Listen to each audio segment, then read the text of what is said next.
We should start. I see that Mark is online, so we got thanks, Mark, for making this happen. Let's start off with that. But good morning to everyone. This is the Ask the Founders little Zoom call presented, of course, by ASC. And I'm Bob Reef. I'm the Executive Director of SDSI, and I'm hosting today for the hour for a conversation with three friends and panelists, Kate Nowlan from Highleet, and Joe Kudla, the founder of Vuori, and Tom Rinks, the founder of Sunbum.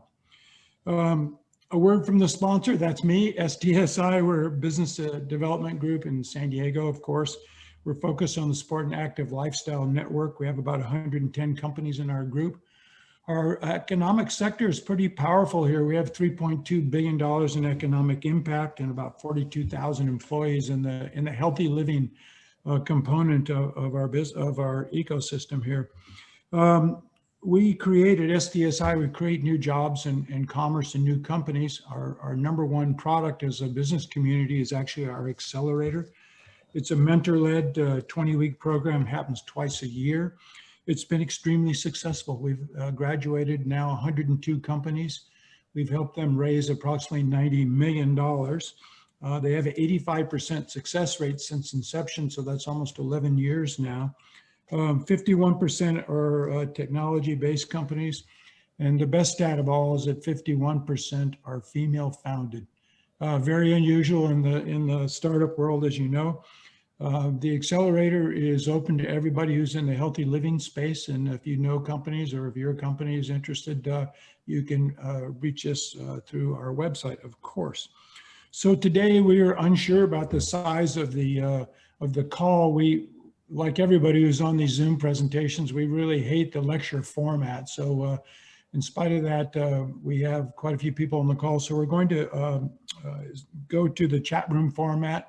Everybody's muted except for the panelists. Just please present your questions in the chat room. Nick will monitor them and represent your questions to the panelists.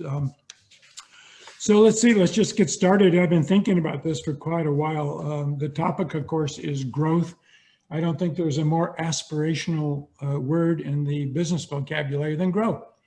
But at the same time, we seldom think about it. It's also a dangerous word. I think it implies necessity without risk.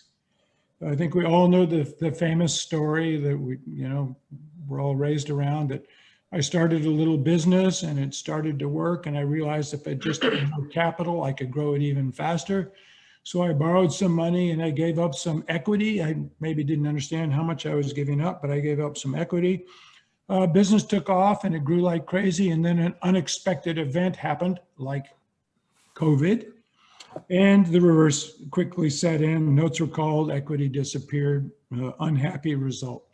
So I've often thought, in looking back in my own business life, that I felt the urge to grow without thinking about whether I really needed to grow or not, or whether it was just an emotional thing. And secondly, if I did need to grow, how was I going to pay for it? I never quite solved that answer. So I wanted to add to the conversation today that we should talk about managed growth. We have three really great entrepreneurs on the call today, between them having started many companies, not just three. And they've had three separate experiences, tons of experience actually in managing growth. So what I'd like to do is just get started with the presentation. So the format that we have in line here today, or in mind, is that Kate and then Joe and then Tom would present their businesses in a little 4 or 5 minute bio. And then we would quickly turn the conversation over to the chat room and ask questions of them. So Kate is going to lead, followed by Joe, then Tom. So if you save all the questions, or you can, as the questions occurred, you put them in the chat room, but we will not answer them until the end of Tom's presentation. So Kate, I can't think of a better way to start the day than talking to you. So I just turn what do I turn over to you? The camera and the microphone, and good morning. Good morning. I don't think anyone else in my family says that they can't wait to start the day with me, but it's lovely to see all of you. So thanks for having me, Bob. So yeah, I'll give my background. So I, just for reference, grew up in Rochester, New York. Never did I think I would be an entrepreneur. I moved to California about 11 years ago and immediately was entrenched in the community, primarily because I had 2 daughters that were school age. And so I was looking for activities for them to participate in, and obviously finding friends and athletics and all of the above. And I came across the Boys and Girls Club in Solana Beach and discovered a swim program, and quickly was hired to help run the office, the aquatic center. I taught masters, I coached women's running groups, women's swimming groups, and met a tremendous amount of women in particular during that process, one of which was my business partner. And she and I discussed starting an athletic apparel brand, primarily because we weren't seeing what we wanted to see from athletic apparel. And that was performance, elegance, the ability to have UPF in our fabrics, and safety features that were really important to us, like pockets for our cell phones and keys and other things that we would need if we were out exercising. And so we talked about it, but neither of us had a business background with apparel at all. I had absolutely no business background in that context of starting a business. But we decided in 2013, after really looking at the market, that there was an opportunity. Certainly Lululemon had opened up the market where women felt okay wearing athletic apparel to grab coffee, even if they weren't going to work out. And so we decided it was an opportunity for us to capitalize on. And what we decided too was that we wanted to be unique, and our stories and what we shared in our life experience that we had in common was that we'd each gone through these gritty moments in our lives that had truly defined us. And that after going through those hard times, they gave us our grace. And so the name of the company was GracedByGrit, and we launched that in 2013 with every intention of growing that brand exponentially. I think I was naive in the sense that I didn't know what that even really meant at the time, but it surely took on a life of its own. And in doing that, we raised a lot of capital to get the business off the ground. We opened up a store in Solana Beach in North County, San Diego. We hosted over 1,500 events to grow the business. We had over 8 pop-ups throughout the country: Nantucket, New York City, San Francisco, Santa Barbara, Chicago. And then in 2018, we were at a pivot point, pivot being a hot word I know nowadays, but we were really struggling with raising capital.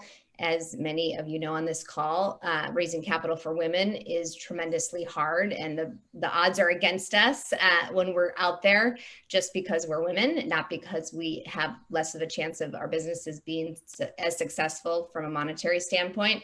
And so we were looking for someone to acquire us. And right in our backyard was another brand, Highlight. They were digitally native, direct to consumer, had been in business a year longer than we were. And they were struggling with their women's line and really the storytelling and the narrative behind that women's line.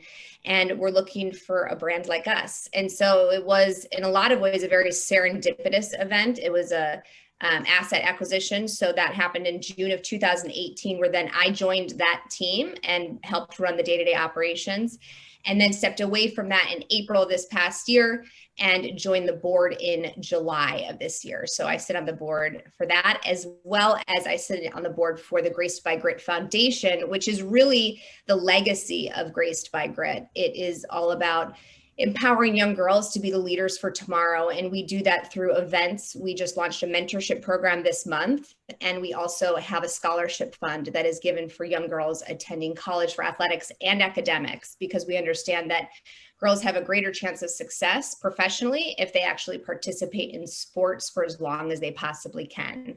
So, and I sit on the board for SDSI as well. So happy to be doing that. And I would just say, you know, one of the things that I find the most consistent with both GracedByGrit, Highlight, which we joined, and then the foundation, is community. And certainly SDSI is all about community. And it's one of the things that I think made our brand tremendously authentic, was the community that we grew, because they really related to what the brand represented and what we stood for. So I'm glad to be here today and share certainly my experience. Lots more stories beyond what I shared, but happy to be here to do so. Thank you, Kate. So next up, thank you very much. It's nice to see you. Joe, just in from a search session. Yeah, thanks guys. Thanks Bob for having me. And hello, Kate, good to see you. Yeah. Good to follow you. Another Encinitas, North California or North San Diego activewear brand.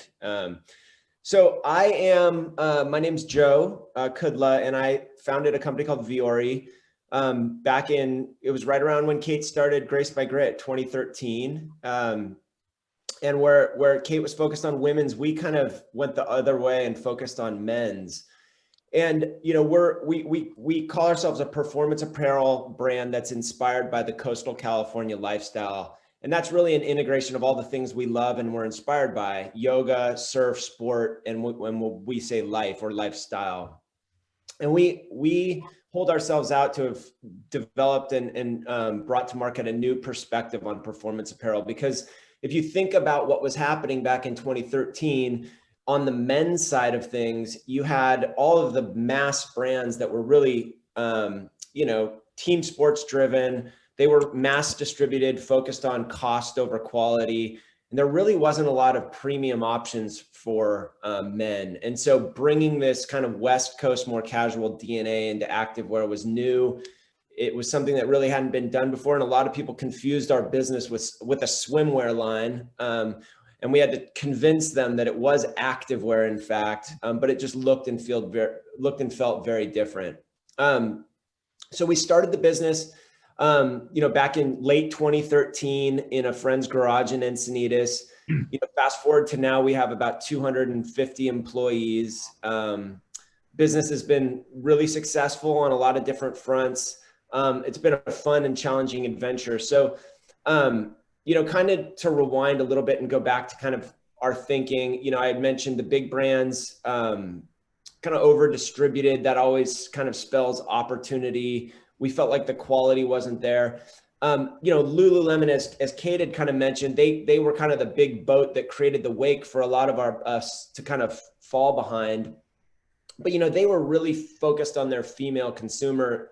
You know, men's was pretty much an afterthought. It was kind of shoved into the corner of their store, and it never really felt like an authentic shopping experience for myself, and I know for a lot of my friends, to visit their stores. And as a guy who kind of planted this seed through my yoga practice, I had played sports growing up and hurt my back, and I got into yoga, and it was really a question of like, what do guys wear to yoga, that set me on this journey.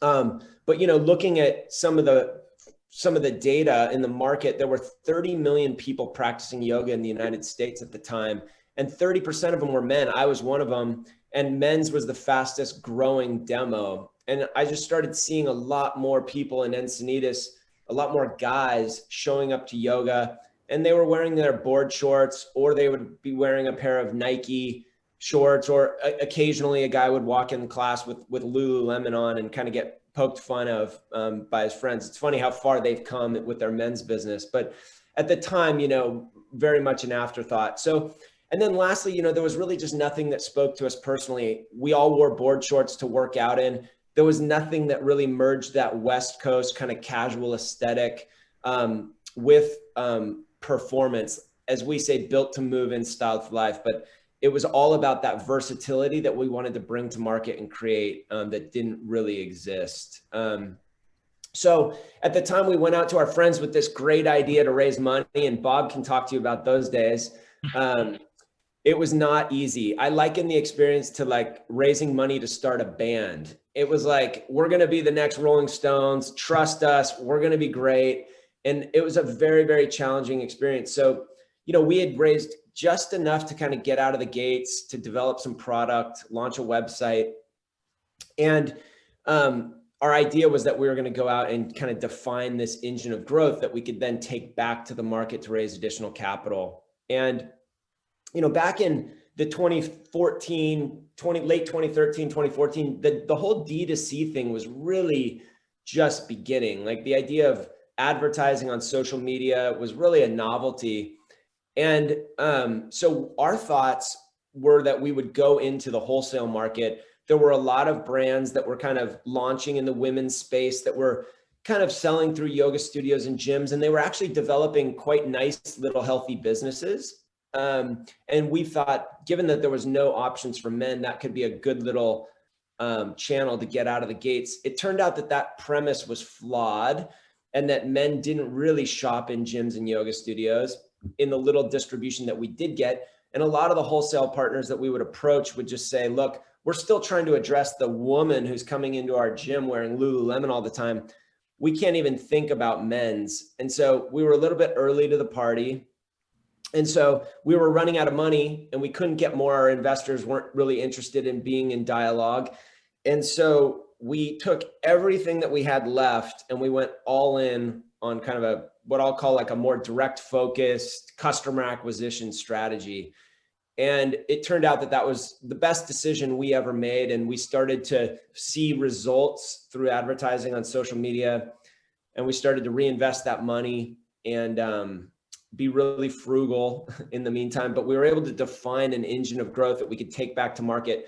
And we raised another kind of bootstrap friends and family round and worked really closely with our factories to get them to help fund our kind of working capital model. And we never had to go back to the well for more money on our growth trajectory. And the funny thing is, after we defined that relationship with the customer, we became very customer centric. We ended up learning some things that helped us to pivot our communication and marketing strategy along the way.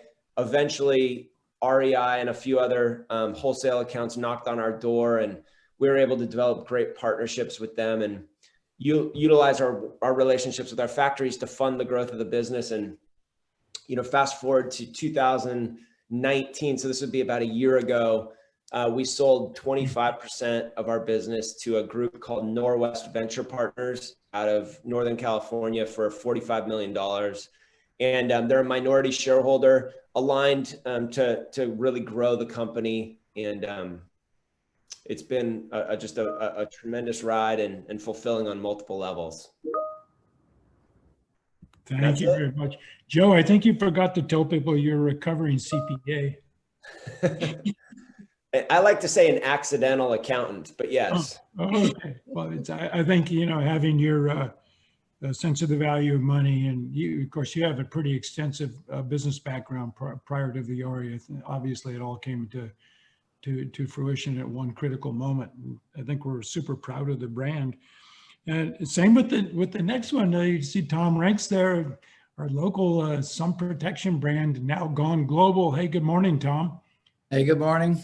Thanks for having me, Bob. Thanks, everybody. Well, I'm probably the opposite of the financial guy. I'm the fly by the seat of your pants. Don't tell your wife the bad news ever.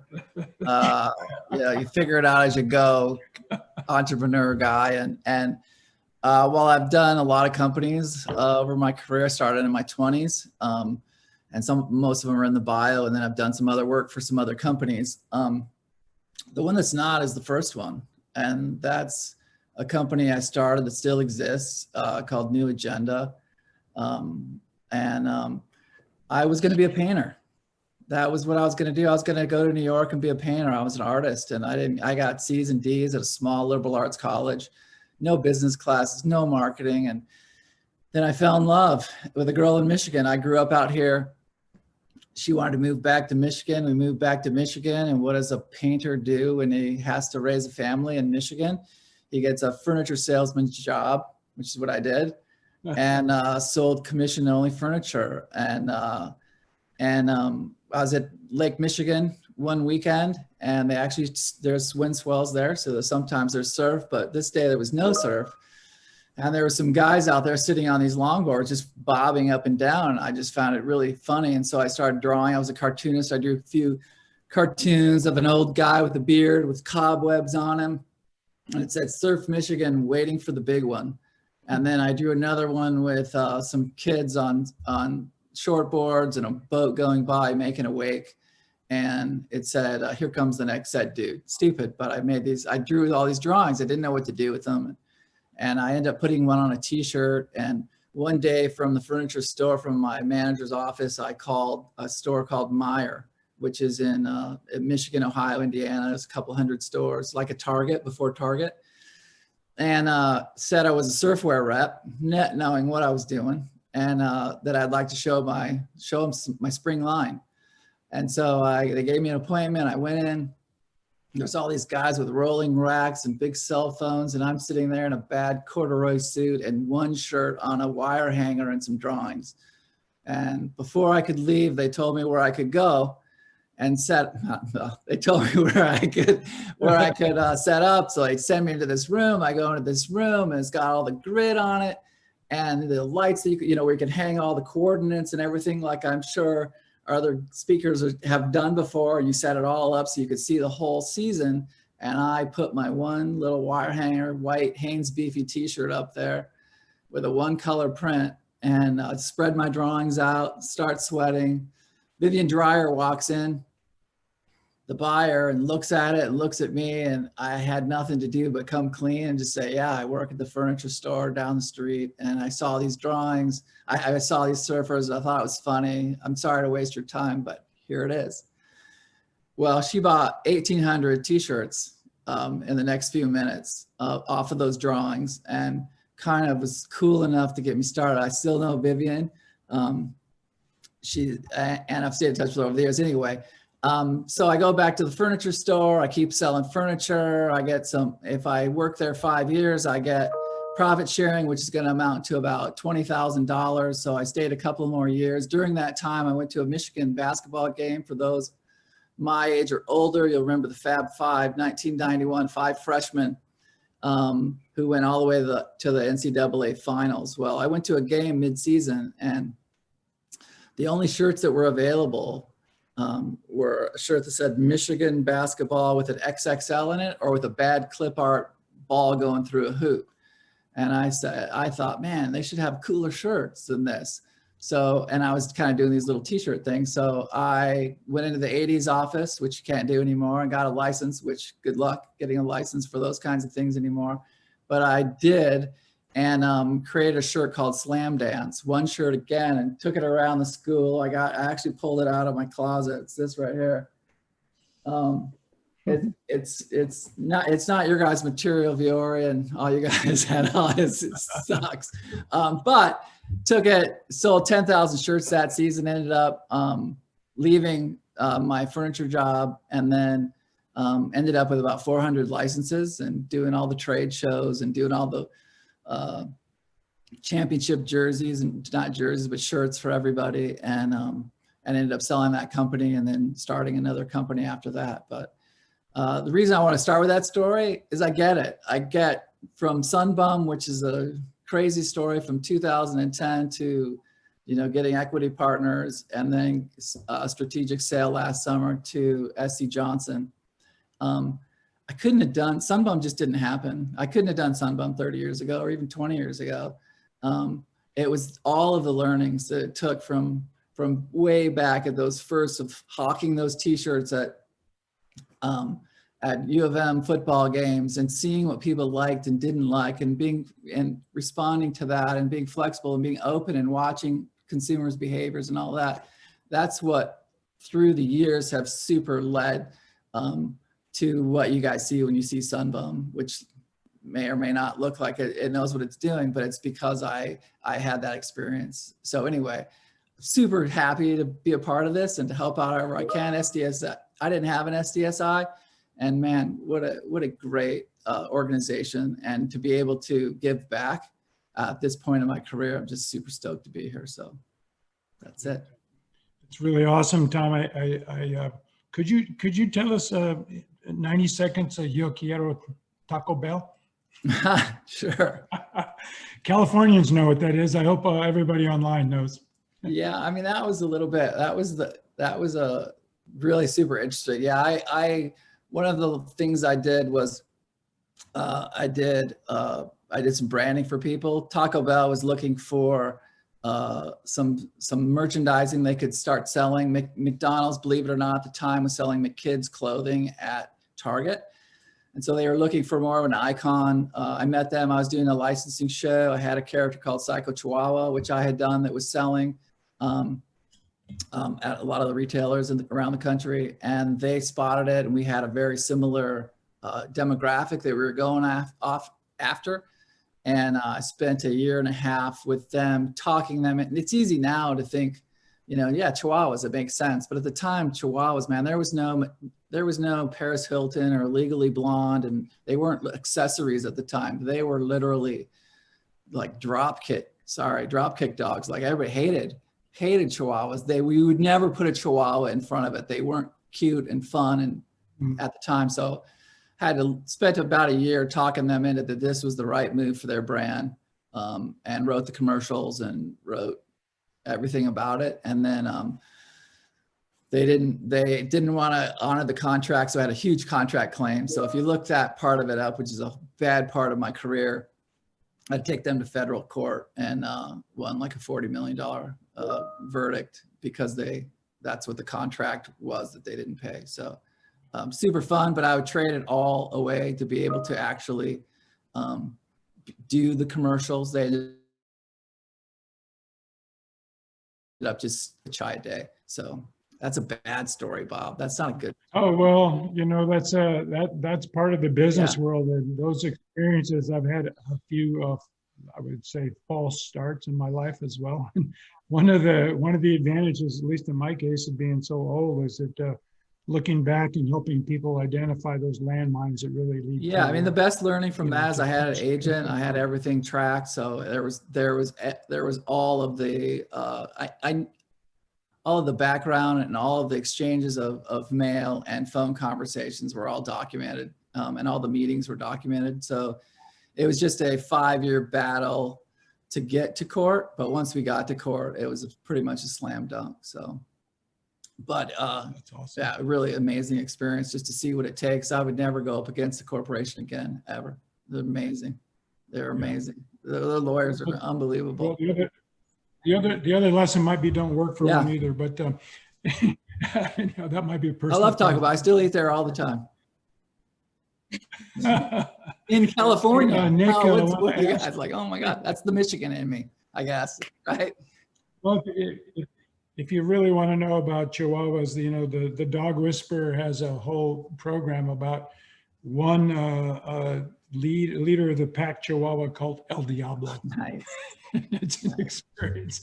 Hey, so let's move on with this. Nick, are there questions in the chat room? We've got a couple that were private message to me from Bill. And it's not directed at any particular panelist, but I'll let anybody jump in. What was one hire, purchase, or investment you wish you had made earlier? And then also, what was one thing in hindsight that you activated on too soon? You want to pose that to Joe? How about you? All right. As far as a hire that I wish I would have made sooner, probably our kind of director of e-commerce. Being a very data-driven person, I think we live in a data-driven world, and as soon as we were able to start understanding attribution, our business got a lot more efficient and effective. And I think those are very hard people to find, but they're extremely valuable to your organization. So, so that would be somebody that I wish I would have hired sooner. And then what was the second part of that? Somebody that maybe an investment we had made too soon. What is one thing in hindsight that you activated on too soon, if applicable? Well, I kind of outlined it in my intro, but we invested in the wholesale channel way too soon, but that was because of you know, bringing a product to market that there wasn't really a market for. So I guess I would just reiterate and double down on that. Otherwise, we were so frugal with our money. I don't know if there was really anything. And Nick, I have a question I wanted to ask Kate. I've been thinking about this for a while. I think, you know, Kate, your story is very interesting, single mom, and, you know, from a different background and so on. But in seeking investment, which was easier to deal with, the potential male investor or the potential female investor?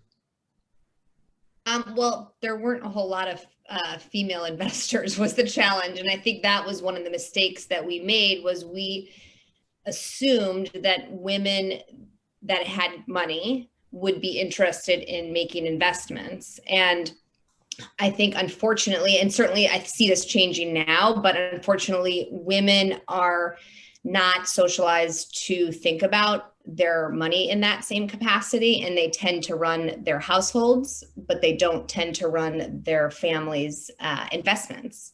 And so we made the mistake of trying to attract female investors that just weren't interested in investing because they didn't understand the opportunity it had for them. So yeah, so that was a huge challenge. So, but I was not really scared, I guess you could say, to pitch anybody. It was like anybody that would answer my email or phone call and take a meeting with me, I was pleased and wanted to make it happen. But we were told, actually, as we were struggling to raise capital for our Series B, that by a male investor that said, you're going after the wrong people. Investors invest, and investors are men. So stop trying to find these high net worth women and start looking for men that are actually interested in exactly what you're doing, which was great advice because he was right.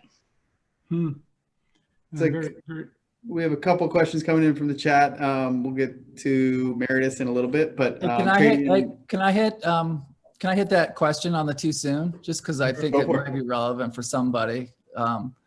It's the thing that I didn't do too soon, didn't do soon enough for sure, was hire a CEO. Being a creative and founder of a company, you really don't want to give that up sometimes because it's just a great position. But if you don't have the background, like a Joe or a Kate or people with a good business background, man, there's a Harvard business model that says when creatives start businesses, they do it because they're risk takers and they know how to create beautiful things, and they do so, and then they start hiring and managing and doing all the stuff that they suck at, that they have no experience in, and they stop doing the stuff that they're great at. And the third year it starts bending over, and by 5 years the company is gone. And boy, I was really short on some of that a few times. I got lucky to do that in the fourth year with Sunbum, to bring in a powerful CEO that really knew how to scale and how to get the operations and the financials and all that together. If you don't have that yourself and you try to do it and you're creative, and that's where it's not your strength, you're going to blow up. So get a CEO, financial people, CFO. Let me intervene with that, Tom, because I had the same experience, back in the days with Merrill, where we all thought we were the creators, and of course there's just a few that were. But I learned a lesson from, not to drop names, but from Ralph and Jerry Lauren. And basically, there are two types of founders. One are makers. They make something, you just described it probably as you, right? But the other type are more opportunistic and could be viewed as operators. And I think it's important to self-designate when you're just beginning. It's really hard to do, to acknowledge that this is my skill set, and it does not include the financial skills. And it would, I can tell you in my case, like yours, it would have been so much more beneficial just to get over this disease we call founderitis, which is the inability of the founder to get out of the way so the business can grow. And, I've kidded Joe through my friendship with him that I've always been envious that he started out with a finance background, and frugality and the value of money has played a pivotal role, I think, Joe, in knowing where to invest and what to do. Yeah. And Tom, we'll stick with you again on this one. Tradian wrote, with Sunbum, how did you go about reaching your target market in the early days, and how did you define them? Well, if everybody on the call, if you don't know the theory of diffusion of innovation, which was what was the basis of Malcolm Gladwell's tipping point, you need to look it up. The diffusion of innovation theory. It's from 1962, and it just talks about how you grow a brand. We started in surf shops, right? We started at the trade show. Surf Expo was the first trade show in 2010. And from there, we grew surf shops, we grew resorts, we go with the innovators and early adopters, as that theory talks about, shop. And then from there, we went to, after surf shops, resorts, we went to the boutiques, kind of the Urban Outfitters, the Madewells, those kind of places. From there, we went to Ulta. From there to Target Target to CVS and Walgreens. So it is a curve, and until you get the innovators and early adopters who shop at specialty because they have money, they're looking for something unique. Until you get them, they're the ones that influence the majority of the people that shop at masses and all that. So if you try to jump that bell curve, you're going to lose. And then the trick is holding on to that. The trick is to never lose. 3% of sunscreen is sold at specialty. 97% sold at mass, pharmacy, and grocery.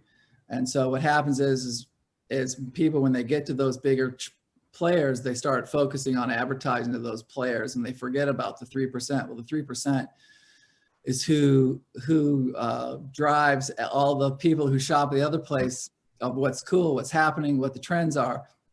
So if you lose the 3%, ultimately you're going to lose the mass. So we spend an unbelievable amount of time, energy, money, still to this day, 10 years later, focusing on surf specialty, resorts, the places where the trendsetters, the people who everybody's following go. And we do a ton of work for it. Most companies would forget that because it's too much work for what's coming out of it, unless you know about that curve. It's fascinating though, Tom, that in this process, you tell people that consumers that you hope they buy your brand, but mostly you hope that they use sun protection. Yeah. Yeah, that's this generation. They don't really want to be sold.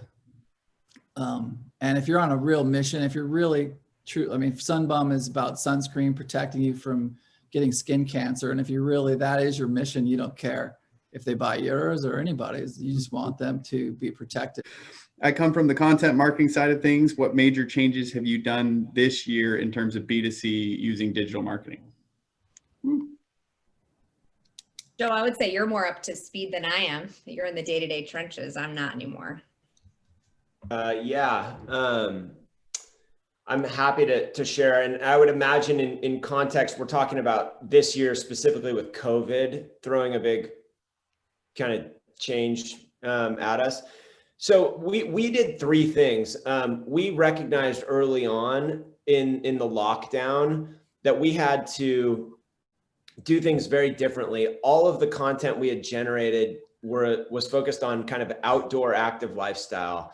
And, you know, with the CDC recommending that everybody stay in their homes, we wanted our messaging to be relevant and authentic to how people were living their lives. And so we did three things. Well, I'll say we did four things because one thing I think is worth noting. We held our advertising budget strong.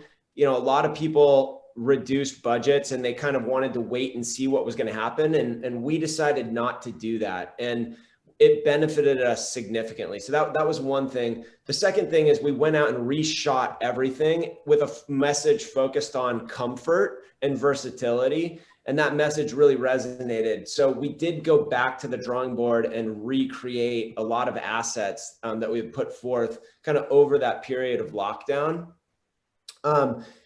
The third thing we did was we launched kind of an online like Instagram workout series, which we call the Vuori Active Club, but we enlist our influencers and ambassadors to teach online workouts every morning at 8 o'clock. And that was really successful and it's still running today. And it's been a great way for us to build relationships with new influencers. And we get great engagement with it as well with our community. And then, you know, the last thing I would say is we just from a more marketing service standpoint, we became laser focused even more on the customer. So we have 5 retail stores. We had to shut all those stores down. That's 50 employees. And instead of laying them off or furloughing them, we doubled down and we invested in their training. And we wanted to make sure that when our stores reopened, we were providing a better level of service. And we redeployed a lot of them into customer service, enabling our chat function on our website and providing instant feedback and gratification for anybody that was reaching out to us with a question or a concern about an order. And we took our service level through the roof and we're able to get through the pandemic without laying anybody off, which is something we're really proud of. So. Amen. And Kate, we'll direct this next question at you, but it's for everybody. So if Tom or Joe has anything to add as well, go for it. It's from Bo, and he said, as you were growing hiring, were you looking within the industry, folks who understand the market, outside the industry, business savvy hires, or both? Well, I would say that one of the mistakes that we made, at GracedByGrit, and some of it was because we were underfunded. And I think it goes back to one of the first questions in terms of what would you have invested in, and certainly e-commerce specialist would have been a hire that I would have made much sooner. And what we did was we actually tended to hire people that were connected to us through other people that had a lot of potential, but weren't really where they needed to be yet. So their training and their growth and their professional development was happening actually on the job, which there was a lot of value to that, obviously, and a lot of purpose to that, but it makes it a slow grow and certainly can create a lot of growing pains within that process. As we were able to invest in some more experience, we certainly looked outside of the industry, outside of our network, I should say, and really looking into, different industries that had been, and people in different industries that had been successful and understood what we were trying to accomplish, and made some smart hires in that capacity. I think that answered the question. Thank you. Joe, Tom, you guys have anything to add, or we've got plenty of other questions if we want to get to those. Okay, so this is for anybody. So as you grow, the world finds you, so too do the consultants, with all sorts of idea of what you need to do next. What examples can you share of where professionals or consultants pushed you that you must do something, whether it be take on debt, expand retail, diversify product, raise capital, that you relied on your gut to say no, and what worked out? Does that make sense? I mean, I'll take a stab at it. I mean, personally, I might be, I don't know. I didn't ever pay attention to what outsiders were telling me about my business. We never hired a consultant to guide us or advise us. We always followed our gut. I will say, though, that as the business has become a lot more valuable, I do network with different bankers, like investment bankers and advisors, just to understand kind of where the market is going and how the market is looking at brands and valuing brands. Because I think as a CEO, it is important to understand that, if retail is being deprioritized, or, you're learning that, like there's a brand called Untuck It. You may have seen their commercials on television. They opened 80 stores in 2 years, trying to grow top line. And now that company can't even raise $1 million because the pandemic has completely destroyed their business. They're off their mark by over 50% this year. And, clearly are going to be in a lot of litigation with landlords because they're not paying rent. So, it's good to just understand what's happening in the market and keep an ear to the ground. So I do that quite a bit. And that has informed a lot of pivots, one of which was retail. When we were not going to open 80 stores in 2 years, but we were pretty ambitious about vertical retail because our stores are great. We're rethinking our strategy a little bit, given the advice and just some of the data points I've gotten from the market. Hey, Joe, it's a side point, but as soon as I saw the first Untuck It ad, I started tucking my shirt in again for the first time. I was 12 years old. Yeah, I would echo that. What Joe said. We don't use focus groups ever. We have never. We're the focus groups. That's been one of our things, is we make it for us, and we don't give a shit if anybody else likes it or not. We actually want people to like it, but it is, brands that start on the inside work really well, that you're using the product yourself, you needed it yourself, you like the way it works. And there's a lot of you out there that, and I didn't create it in a bubble, right? My wife, who's kind of, you're recording this, kind of posh spice. She and her friends needed to use it. I didn't want to make a sunscreen that me and my kids used, but then she pulls out the stuff from the cosmetic aisle. So having her look at it, having my kids do it, her friends, my kids' friends, our other friends, that group, that was enough for me. As long as you have a diverse enough group and not just a sole person who really thinks something is great. You do need to be a little bit diversified, but beyond that, it's really just having the pulse of what's happening out there and trusting your instincts. And then, but as Joe said, as you get bigger, you know, there's a lot of reports of what are actually selling in retail and what things are turning as you're growing and expanding your line, you know, seeing which direction you need to go, just not particularly what you particularly want, but what the consumer is buying in the mass. So. And Tom, to follow up with another question to you, I know it's probably changed quite a bit in the last 10 years, but Michael wrote, what is the best strategy you implemented to help break into the Surfskate community shops? It seems like they're all locked into the same brands and not focused on adding incremental volume brands. That's a good question. I mean, sunscreen, there was no, at the time, sunscreen had kind of come out, you know, it's a little bit like what Joe was talking about too. Sunscreen wasn't even in surf shops anymore. They stopped selling it because they couldn't compete with everybody bought it at pharmacy and grocery. They weren't selling it because it was the same brand. So there was no FUBU brand. There was no Foros Bios brand. That was surfers and beach people making products for themselves. And that's what I mean by the inside. So creating brands like creating that and oh shit, I lost my lost my train of thought. Hit me out that question again. What were some of the strategies you enacted to get? Yeah, so just giving specialty something special, giving them something, you know, hey, you're a specialty store. Why are you carrying what? A, you need to carry sunscreen, and B, why are you carrying the same stuff that's at Target and Walgreens and all that? Just making it specifically for them at the beginning, that was kind of the strategy for that. Thank you. Yeah, that's called authenticity. Yeah. Which all the brands have plenty of on this panel. So thank you guys. Luis asked, not to anyone specific, but what would you look for in hiring someone to partner with on marketing and project managing? Is there any feedback on that?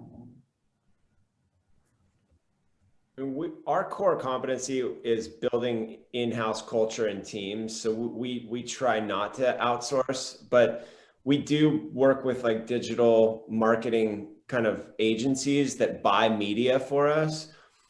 And when it comes to working with groups like that, we look at proven track record and performance and culture fit. You know, we view those groups as extensions of our team. So we want them to fit in really well and be accretive to our culture. But it's also really important that they have track records of success.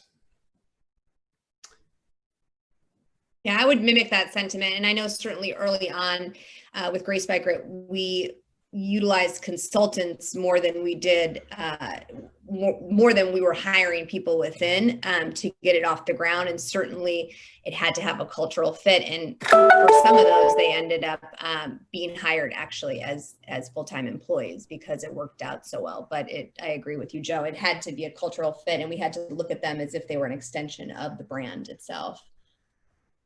So I think that just about wraps up the question that we have.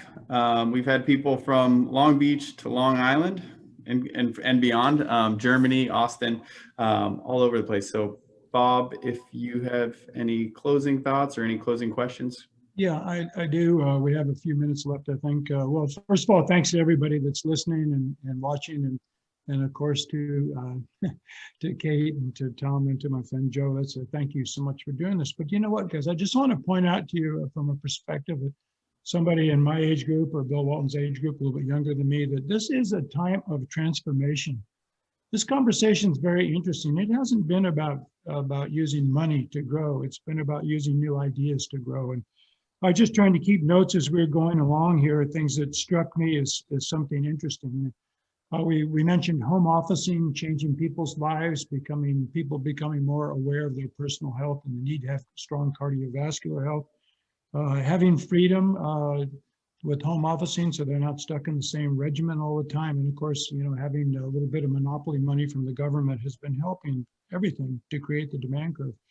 But on the other side of it, I see a whole new thing developing. Tom, it goes back to the comments you made. It starts with creativity, but the creativity often now involves community more than it ever did before. I'm thinking about Joe's early efforts with Vuori to get the art community in Encinitas behind him and having those cool events, Joe, that happened at night.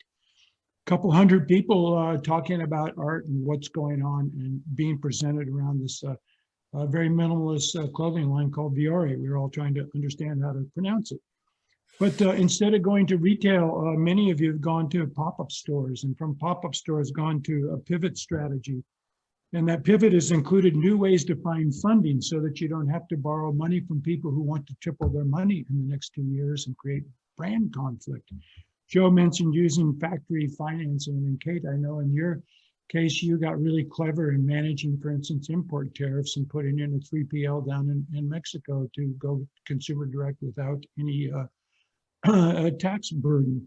And then the whole movement, I think B2C has been fantastic. There's no filter any longer. And one of the most amazing things that I think that has happened in the last few years is that retailers are now finding good brands. I remember, Joe, we had a conversation early on about how do you get good retailers? Well, you know, when a brand finds a retailer, the retailer is the dog and the brand is the tail, but that's changed now. Good retailers absolutely need these new young brands, and that gives us all a chance to create new businesses and to make a difference. And the only thing that seems to be required in that is maintaining authenticity. For instance, not hiring anybody to tell you who you are or how to behave or where to go. It's always been one of my character flaws, but I'm glad to see it's becoming trendy after whatever 70 years of waiting for it to happen. So I want to once again thank everybody for doing this, and it's really great that when we talk about culture fit and we see the 50 people on this call from all over the United States, very cool. So Nick, any comments any further? Mark sent a link out. So for the ASC continuing on with more information and programming, that he sent out that link just now, it looks like. So feel free to jump on that. And thank you everybody for joining. Yeah, big thanks to what Mark is doing also. Fantastic talk about the new age business. Here it is. And if there's anything we can do for you, I'm Nick at SDSportinnovators.com. Bob is Bob at SDSportinnovators, and Rennie is our third colleague here, who is Rennie at SDSportinnovators.com. So happy to help however we can. Feel free to reach out to us. Thank you all, everyone. panelists. Ciao.